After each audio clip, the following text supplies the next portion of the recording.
Subscribe பட்டனை அமுக்குங்க, bell பட்டனை அமுக்குங்க. வாழ்க வளமுடன். இப்படிக்கு பாட்டி வைத்தியம். உங்க பாட்டி பேசுறேன். இப்போ நான் உங்களுக்கு கீரையில் துவையல் செஞ்சு காட்ட போகிறேன். சுக்காங்கீரை இந்த ஹார்ட் பீட் ஒவ்வொருத்தருக்கும் கூட குறைய அடிக்கும். ஏன்னா அவங்களுக்கு பிபி அதிகமாக இருந்தால் அந்த மாதிரிலாம் இருக்கும். அதை சரி பண்ணும்.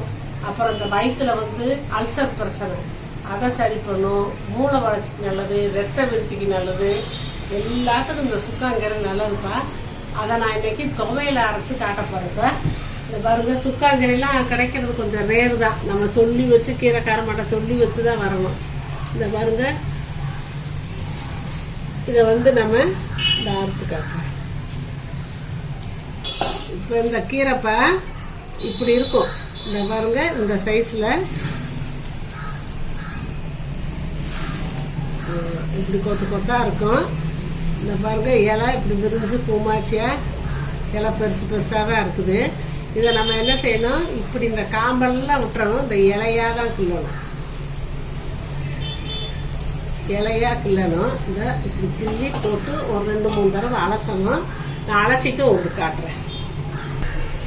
இந்த கீரையை நல்லா ஆஞ்சு 2 தடவை கழுவி வச்சுக்கப்ப இந்த இவ்வளவு பூரா காம்பெல்லாம் வேஸ்ட்டு. இந்த பழுப்பெல்லாம் பார்த்து எடுத்துடணும். இந்த பழுப்பு கீரையெல்லாம் போடக்கூடாது. தூக்கி போட்டலாம். இந்த 2 தடவை அலசி வச்சு, இது 50 கிராம் சின்ன வெங்காயத்தை நான் உரிச்சு வச்சிருக்கேப்பா. ஒரு 10 வெள்ளைப்பூடு பல்லு வச்சிருக்கேப்பா. இப்போ இது 3 மட்டும்தான் வதக்கி நம்ம துவையல் அரைக்க போறோம். இப்போ எண்ணெய் ஒரு 1 ஸ்பூன் ஊற்றிக்கலாம்ப்பா.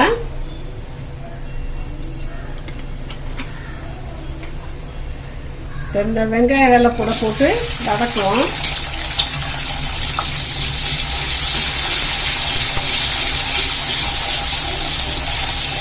நல்லா வதங்கட்டுப்பா.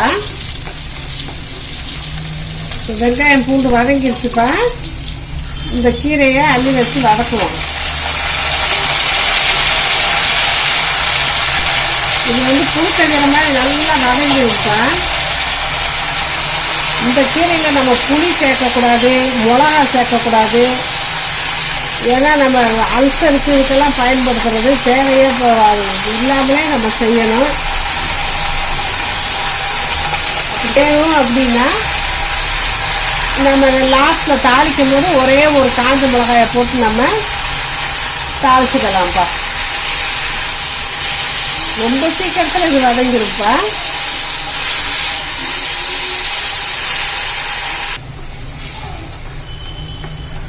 இந்த பாருங்கப்பா, நல்லா வதங்குது பார்த்தீங்களா? புளிச்சக்கீரை மாதிரியே தான் வதங்கும். இதுலயும் புளிச்சக்கீரை அளவுக்கு புளிப்பு இருக்காது, ஒரு லைட்டான புளிப்பு இருக்கும். இதோட போதும். இவ்வளவுதான்ப்பா. இதை நம்ம ஆற வச்சு மிக்சியில போட்டு அரைச்சுக்கலாம்ப்பா. இப்பயே நல்லா குழஞ்சு வதங்கினதே நல்லா குழஞ்சு போச்சு பார்த்தீங்களா? இப்ப நம்ம எடுத்து வச்சுக்கலாம். இதை எடுத்து வச்சுட்டப்பா. ஆறவும் நான் உங்களுக்கு மிக்சியில அரைச்சு தாளிச்சு காட்டுறேன். இப்ப நல்லா ஆறிடுச்சுப்பா.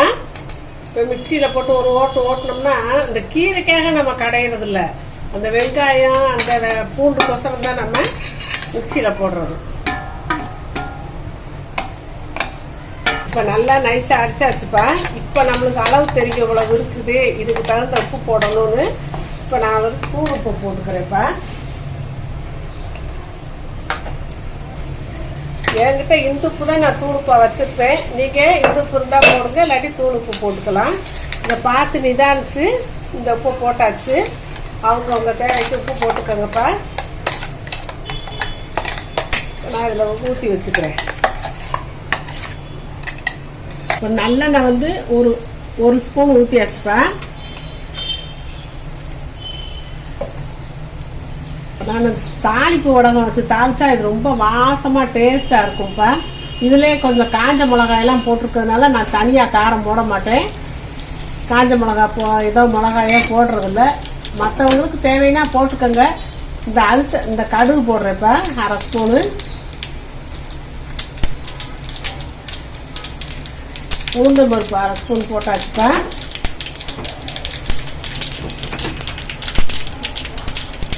பெருங்காயம் போடுறப்பா.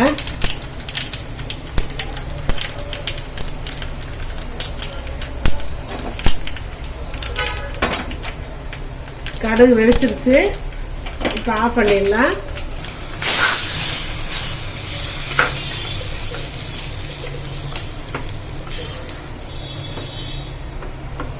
சுக்காங்கிற துவையல் ரெடி ஆயிடுச்சுப்பா.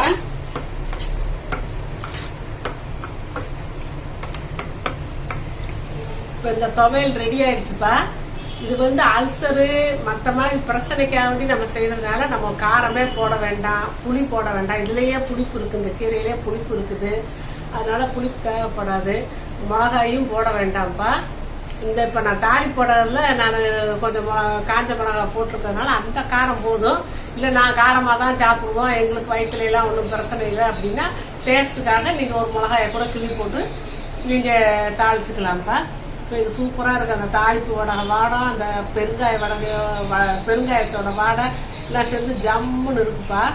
இதை நம்ம சாதத்தில் கூட பிசைஞ்சு சாப்பிட்டுக்கலாம், இல்லை வேற சாதத்துக்கு, தயிர் சாதத்துக்கு, ரசம் சாதத்துக்கெல்லாம் தொட்டுக்கிற வச்சுக்கலாம், சப்பாத்தி கூட அது தொட்டுக்கிற வச்சுக்கலாம்ப்பா. சூப்பராக இருக்கும். இதை வந்து இந்த அல்சர்காரவங்க வந்துப்பா டெய்லி கொஞ்சம் கொஞ்சம் சேர்த்துக்கலாம்.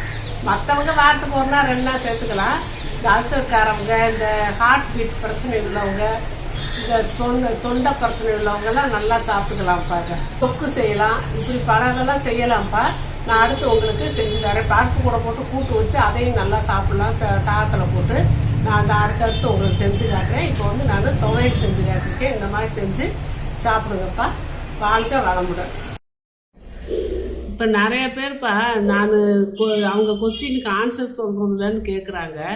சொல்லிக்கிட்டு தான் இருக்கேன். நான் அதுக்குன்னு சொல்லி பார்வையாளர்கள் கேள்வி பதில் நான் போட்டிருக்கேன். அதை பார்த்துக்கோங்கப்பா.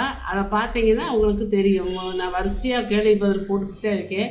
அதில் போட்டு பார்த்தீங்கன்னா நீங்கள் கேட்ட கேள்விக்கெல்லாம் நான் பதில் சொல்லிடுறேன்ப்பா. அதை கட்டாயம் நீங்கள் பார்த்து தெரிஞ்சுக்கோங்க.